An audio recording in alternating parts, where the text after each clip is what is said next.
안녕하세요. 편안하고 무해한 독서 감상을 지향하는 이곳은 한주의 책 이야기입니다. 저는 이 팟캐스트의 진행자 한주입니다. 여러분들은 내가 싫어하는 타인의 모습을 나에게서 발견했을 때가 있으신가요? 저 같은 경우에는 계산적인 사람들을 싫어하는 편인데 사회생활을 하면서 저도 가끔씩은 그런 모습을 띌 때가 있더라고요. 그걸 깨닫는 순간이면 괜히 겸연쩍어지기도 하는데요. 오늘의 이야기는 이런 자신의 모습을 받아들이지 못하고 결국 목숨을 끊어버리고 마는 안타까운 한 남자의 이야기입니다. 나스메 소세키의 마음입니다.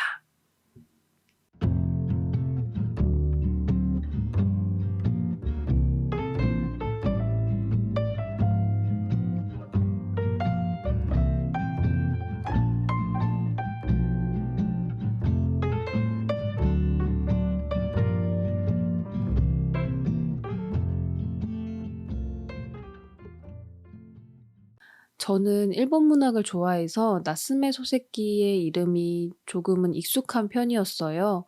제가 좋아하는 작가인 아쿠타가와 류노스케도 이 나스메 소세키의 제자였는데요. 많은 일본 작가님들이 이분의 영향을 많이 받았다고 이야기할 정도로 일본에서는 국가를 대표하는 작가이기도 합니다.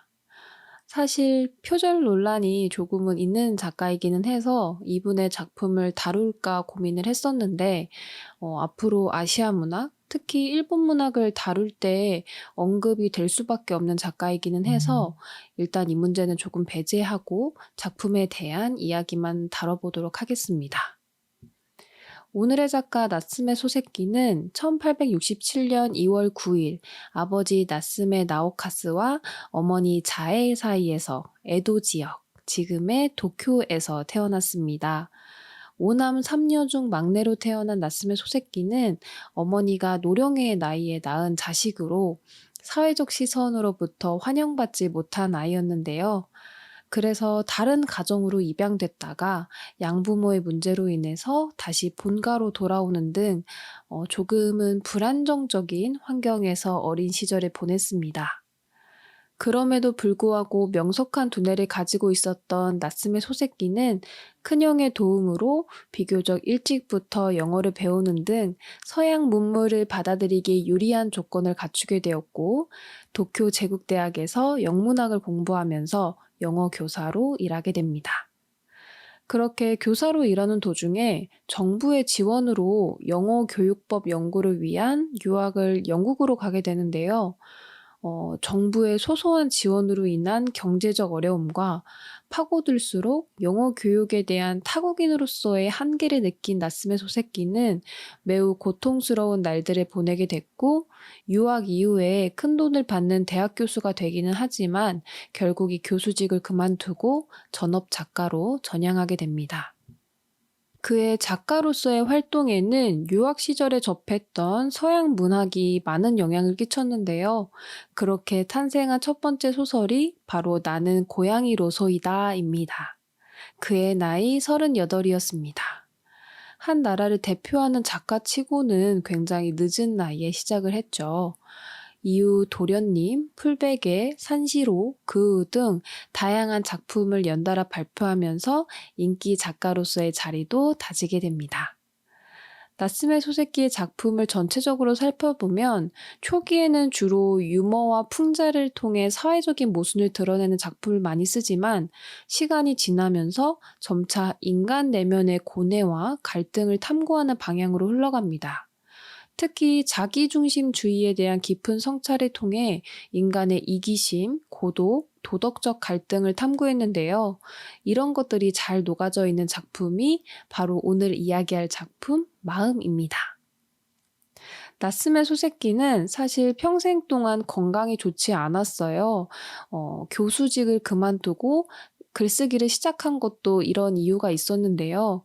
특히 위장병과 정신적 스트레스에 시달리면서 힘든 시간을 보냈다고 알려져 있습니다.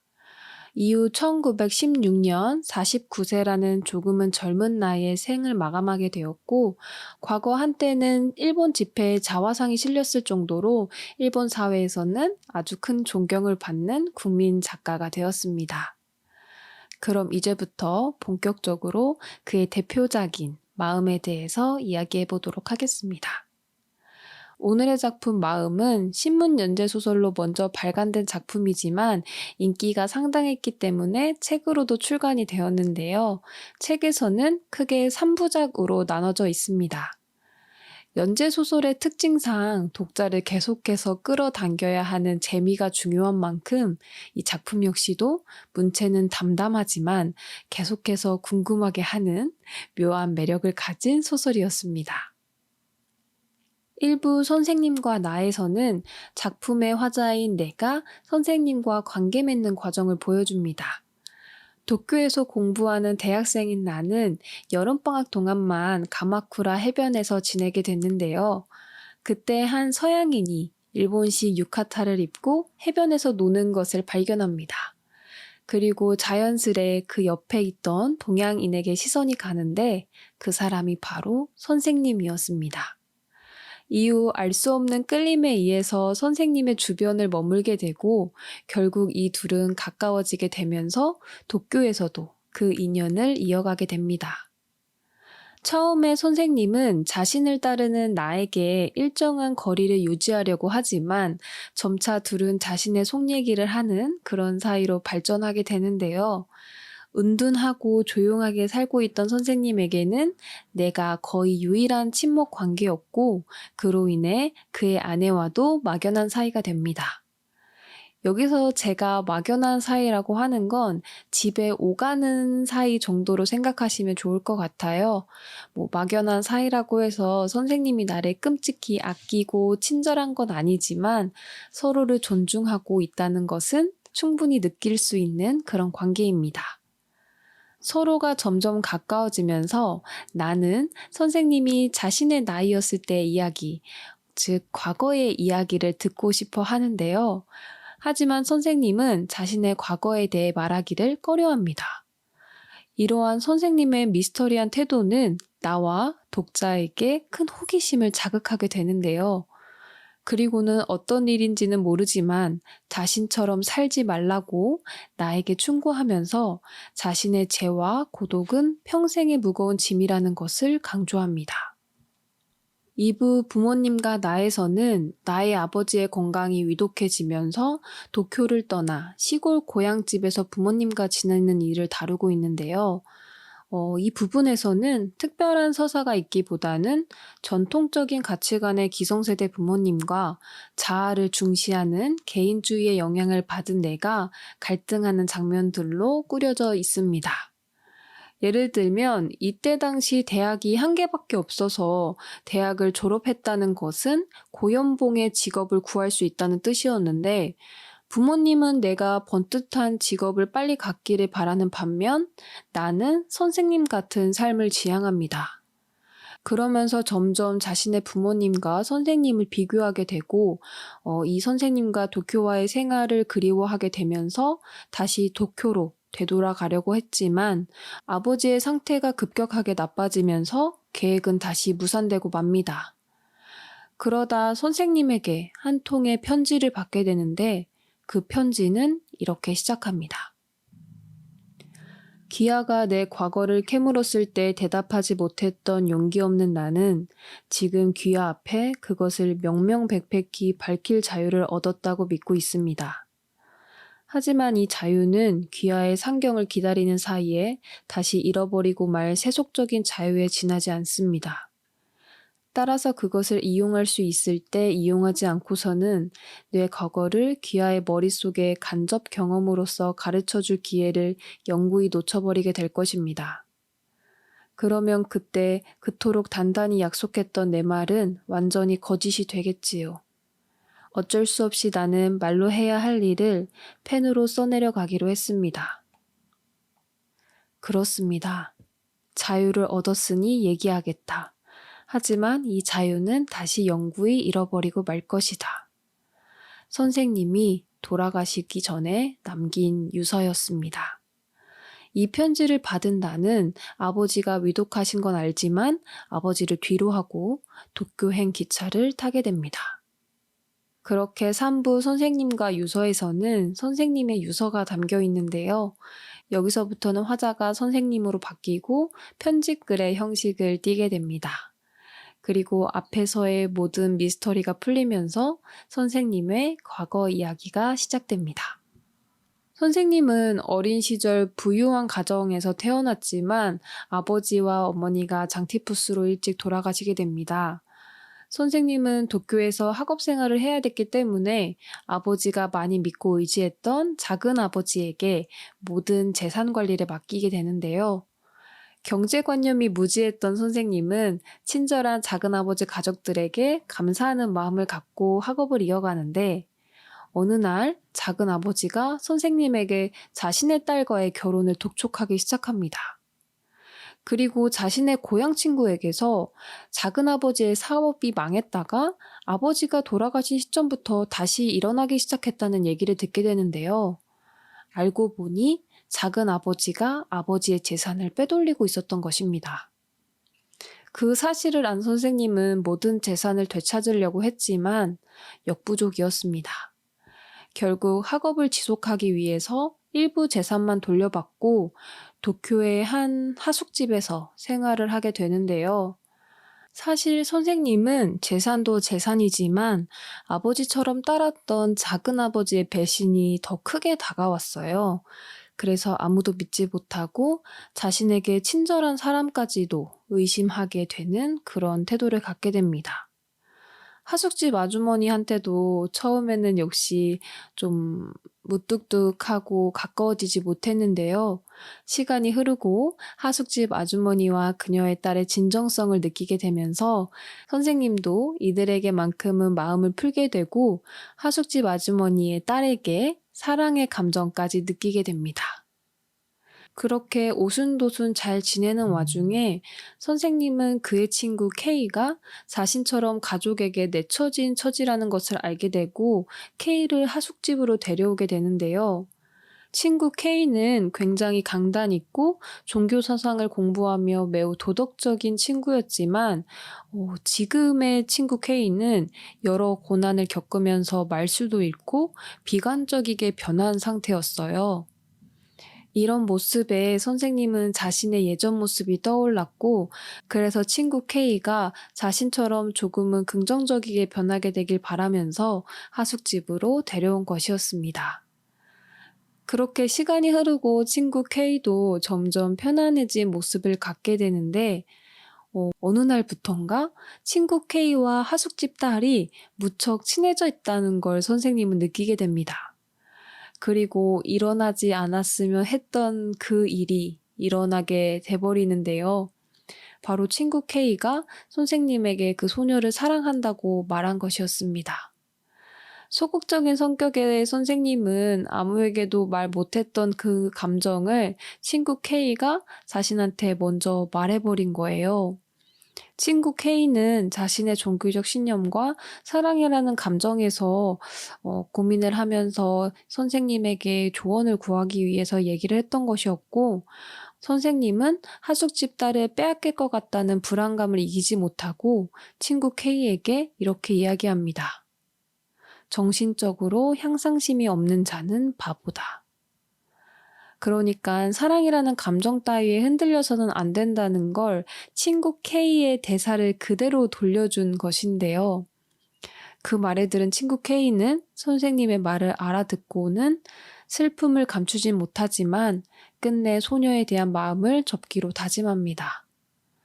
그러나 선생님은 강단 있는 친구 K가 언제 하숙집 소녀를 쟁취할지도 모른다는 불안감에 빠지기 시작했고 결국 친구 K 몰래 하숙집 아주머니에게 딸과의 혼인을 청하게 됩니다.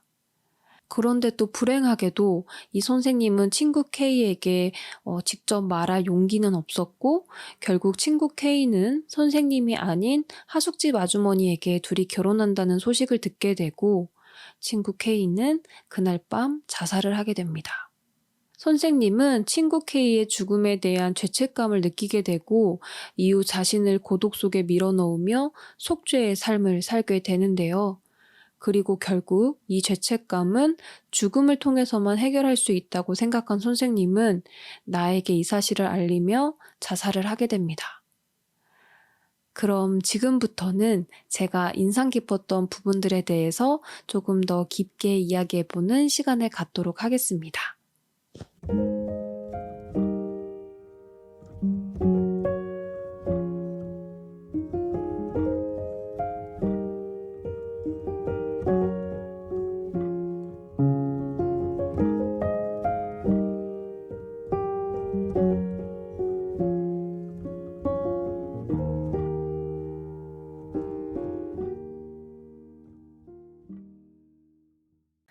망우에 대한 그런 느낌은 언제까지고 계속되었습니다.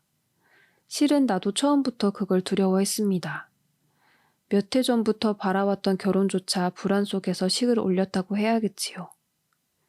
하지만 제 앞날을 내다보지 못하는 인간의 일인지라 어쩌면 이 결혼이 나도 심기일전, 새로운 삶을 시작할 단초가 되어줄지 모른다고 생각했던 것입니다. 그런데 마침내 남편으로서 아침 저녁으로 아내와 얼굴을 마주하고 보니 내 헛된 희망은 준엄한 현실 앞에 맥없이 무너지고 말았습니다. 아내와 얼굴을 마주하다 보면 돌연 K에 대한 두려움이 덮쳐드는 것입니다. 즉 아내가 중간에서 언제까지고 K와 나를 한데 묶어놓고 풀어주지 않는 것이지요. 아내의 어디에서도 부족함을 느껴본 적 없지만 단 한 가지, 바로 그 점에서 그녀를 멀리하려고 했습니다. 그러니 아내의 마음에 그게 금세 전해졌겠지요. 전해지기는 했는데 아내는 그 연유를 알지 못합니다. 이따금 아내가 왜 그렇게 깊은 생각에 잠겨 있느냐, 뭔가 마음에 들지 않는 일이 있느냐고 캐물었습니다. 웃으며 넘어갈 수 있을 때는 그나마 괜찮았는데 때에 따라서는 아내도 신경이 날카로워집니다. 마침내는 당신은 나를 싫어하지요? 라든가 아무래도 나한테 숨기는 일이 있는 게 틀림없어요. 라든가 원망의 말도 들어야 했습니다. 그때마다 나는 몹시 괴로웠습니다. 몇 번이나 아예 마음 먹고 아내에게 사실대로 털어놓으려고 했던 적도 있습니다. 하지만 막상 입을 열려고 하면 나 아닌 어떤 다른 힘이 불쑥 튀어나와 나를 억누르는 것입니다. 나를 잘 이해해주는 귀하에게 이런 설명은 필요 없겠으나 꼭 얘기해야 할 일이므로 말해두도록 하겠습니다. 그때 나는 아내에게 나 자신을 거짓되게 꾸미려는 마음은 전혀 없었습니다.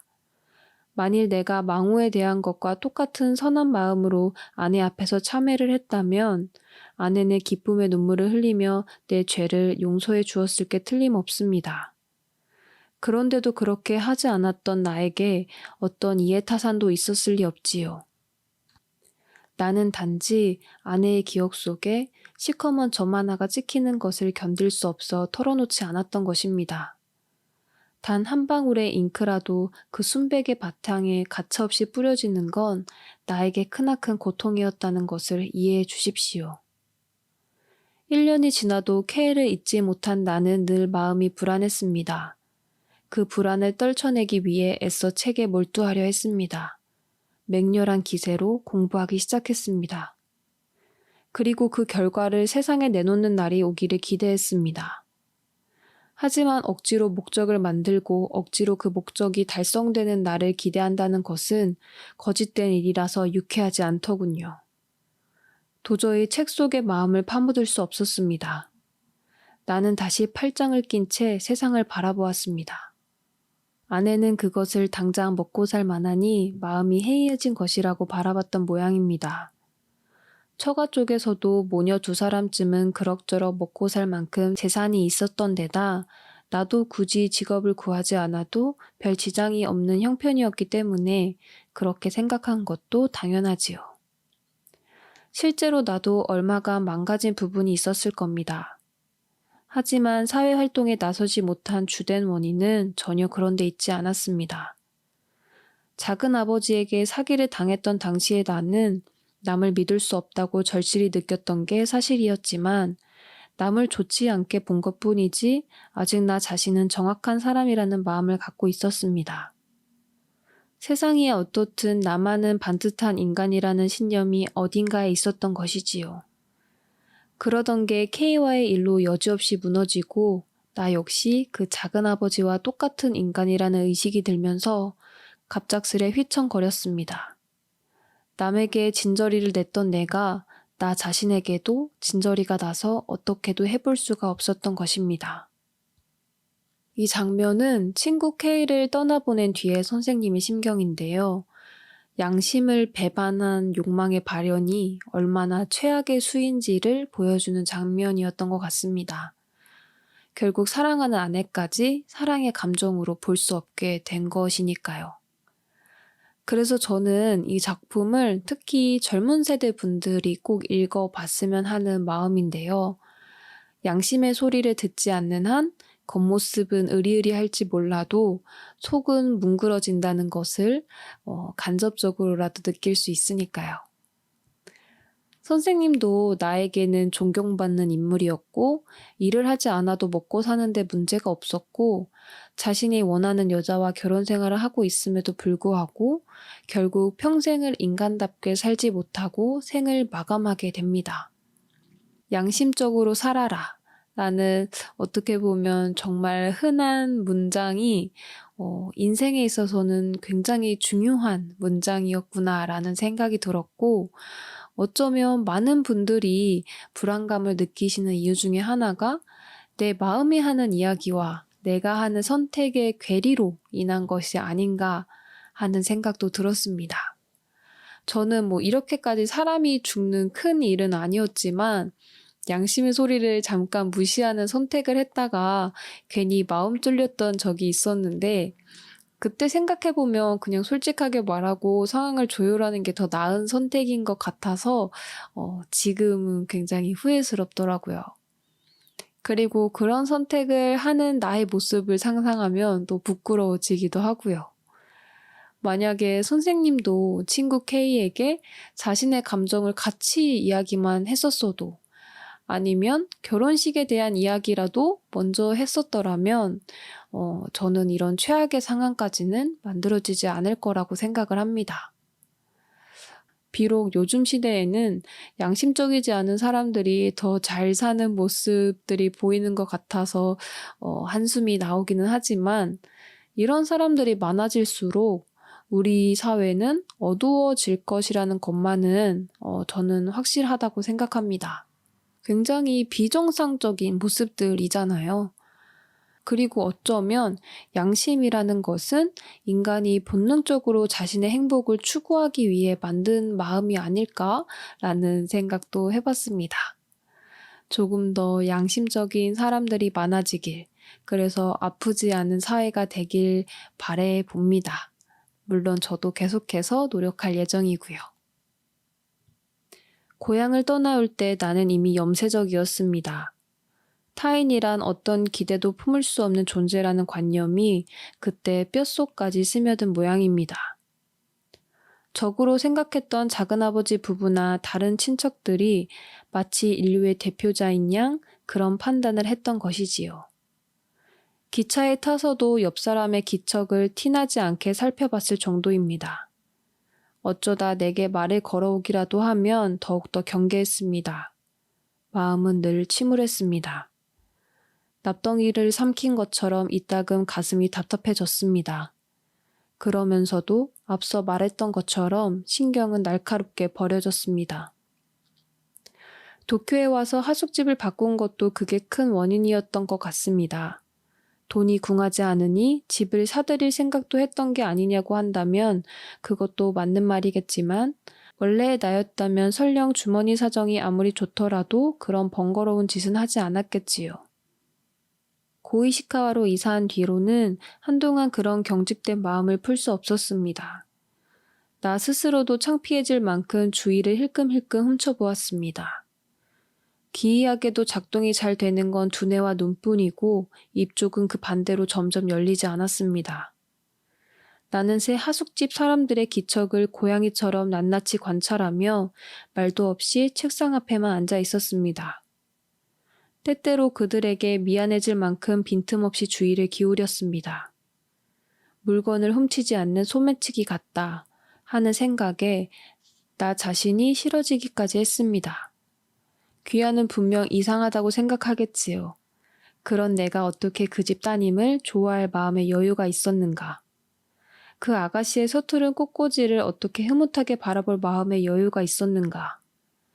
그런 질문을 받는다면 나는 단지 둘 다 사실이니 사실대로 말했을 뿐이다 하는 대답밖에 할 수 없었습니다. 해석은 머리 좋은 귀하에게 맡기기로 하고 나는 그저 한마디만 덧붙여 두지요. 나는 돈에 관해서는 사람을 의심했지만 사랑에 관해서는 아직 의심이 없었던 것입니다. 그렇기 때문에 남들이 보기에는 이상하더라도, 그리고 나 스스로 생각해봐도 모순된 것이라도 내 마음속에는 아무렇지도 않게 양립할 수 있었습니다. 나는 그 집 부인을 늘 아주머님이라고 불렀으니 이제부터는 부인 대신 아주머님이라고 하겠습니다. 아주머님은 나를 조용한 사람, 점잖은 사람이라고 평했습니다. 그리고 공부를 열심히 한다고 칭찬했습니다. 하지만 내 불안한 눈빛이나 힐끔힐끔 훔쳐보는 모습에 대해서는 아무 말도 하지 않았습니다. 알아채지 못했는지 아니면 배려해 준 것인지 어느 쪽인지는 모르겠지만 아무튼 그런 건 전혀 신경 쓰지 않는 것 같았습니다. 그뿐 아니라 어떨 때는 너그러운 사람이라고 잘못 존경스럽다는 투로 얘기하기도 했습니다. 그때 정직한 성격의 나는 얼굴을 붉히며 아주머님의 말을 부정했습니다. 그러자 아주머님이 학생은 자기 자신을 모르니까 그런 말을 하는 거야 라고 진지하게 설명해 주더군요. 아주머님은 처음에는 나 같은 대학생을 집에 들일 생각이 아니었습니다. 어딘가 관청에 다니는 이가 있다면 방을 내줄 요량으로 주변에 소개를 부탁한 모양이었습니다. 관청 사람은 봉급이 넉넉하지 않으니 별 수 없이 일반 가정집 하숙을 찾을 것이다 하는 생각이 미리부터 아주머님의 머릿속에 있었던 것이겠지요. 자신이 마음속으로 그려온 그 상상의 하숙인과 비교해보고는 내 쪽이 더 너그러운 사람이라고 칭찬했던 것입니다. 아닌 게 아니라 검소하게 사는 관청 사람에 비하면 나는 긍정적인 면에서 너그러웠을지도 모릅니다. 하지만 그건 성격 문제가 아니라서 나의 내면적인 생활과는 거의 아무 관계가 없는 것이나 마찬가지입니다. 아주머님은 또한 여자인 만큼 그 점을 내 전체로 확대해서 똑같은 논리로 설명해 주려고 했던 것입니다. 아주머님의 그런 태도가 자연히 내 기분에도 영향을 끼쳤습니다. 한참 지내다 보니 내 눈은 예전처럼 주위를 힐끔거리지 않게 되었습니다. 내 마음이 내가 앉아있는 이곳에 단단히 자리를 잡았다는 느낌도 들었습니다. 요컨대 아주머님을 비롯해 이 집안 사람들이 삐뚤어진 내 눈이나 의심 많은 모습에 애초부터 관심도 주지 않았던 것이 내게는 다행이었던 것이지요. 내 날카로운 신경은 상대에게 부딪혀 다시 튕겨오는 일이 없었기 때문에 점차 차분히 가라앉았습니다. 아주머님이 사람 다루는 게 능숙한 분이라서 일부러 나를 그렇게 대했던 것 같기도 하고 또한 스스로 공언했듯이 실제로 나를 너그러운 사람으로 봐줬는지는 모르겠습니다. 소소한 일에도 예민하게 신경을 쓴 것은 머릿속에서만 일어난 현상이고 밖으로는 그다지 드러나지 않았던 모양이니까 어쩌면 아주머님 쪽에서 나한테 깜빡 속았을지도 모르지요. 마음이 안정되면서 나는 점차 이 가족과 가까워졌습니다. 아주머님과도 아가씨와도 농담을 주고받게 되었습니다. 차를 끓였다면서 건넌방으로 나를 불러주었습니다. 또 내가 과자를 사다가 저녁에 두 사람과 함께 먹기도 했습니다. 갑작스레 교제 범위가 넓어진 느낌이었습니다. 그 바람에 귀한 공부 시간을 허비하는 일도 여러 번 있었습니다. 이상하게도 그런 방해가 전혀 싫지 않았습니다. 이 장면은 친척의 배신으로 인해 염세적이지 못해 비관적인 선생님이 하숙집 아주머니와 딸의 친절함에 의해서 서서히 마음이 녹아가는 장면인데요. 이 모습을 보면서 사람으로 받은 상처는 사람으로 치료한다는 게 정말 맞는 말이구나라는 생각이 들었습니다. 요즘은 인간관계에 대한 상처를 아예 방어하기 위해서 사람과의 관계를 맺지 않으려고 하는 사람들도 많잖아요. 사실 저의 예전 모습이기도 하고요. '나도 안 주고 나도 안 받겠다.'라는. 그런데 내가 힘들 때 가장 힘이 되던 것들을 곰곰이 생각해 보니까 어 특별한 뭐 해결책이나 그런 것들보다 그냥 주변 사람들의 단순한 말 한마디와 진정성 있던 눈빛이었던 것 같은 거예요. 저도 제가 이런 감상적인 말을 할 줄 몰랐는데 요즘 들어서 진짜 말의 중요성에 대해서 많이 느끼고 있습니다. 그리고 이 작품 마음에서도 선생님과 다르게 친구 K는 결혼 소식을 들음으로써 자신이 믿는 사람이 또다시 없어진 거잖아요. 그래서 저는 친구 K가 뭐 사랑을 잃은 마음에 자살을 했다기보다는 정말 이제 나와 관계할 수 있는 사람이 없다는 공허함에 목숨을 끊었다고 생각을 합니다. 그래서 그런지 선생님이 결혼에 대해서 미리 언급을 했더라면 선생님과의 관계라도 끊어지지 않았을 것이고, 그러면 최악의 선택까지는 하지 않았을 거라는 생각이 들었어요. 음. 요즘에는 내 주변 사람들한테 뭐 연락을 자주 하겠다는 못 지킬 약속은 못 하지만 그래도 얘기할 때만이라도 진정성 있게 얘기를 하려고 하고 있어요. 그 사람이 나에게 소중한 존재라는 걸 느낄 수 있도록요. 뭐 그렇다고 오그라드는 얘기를 한다기보다는 좀 설명을 하기가 힘든데요. 여튼 뭔지 아시겠죠?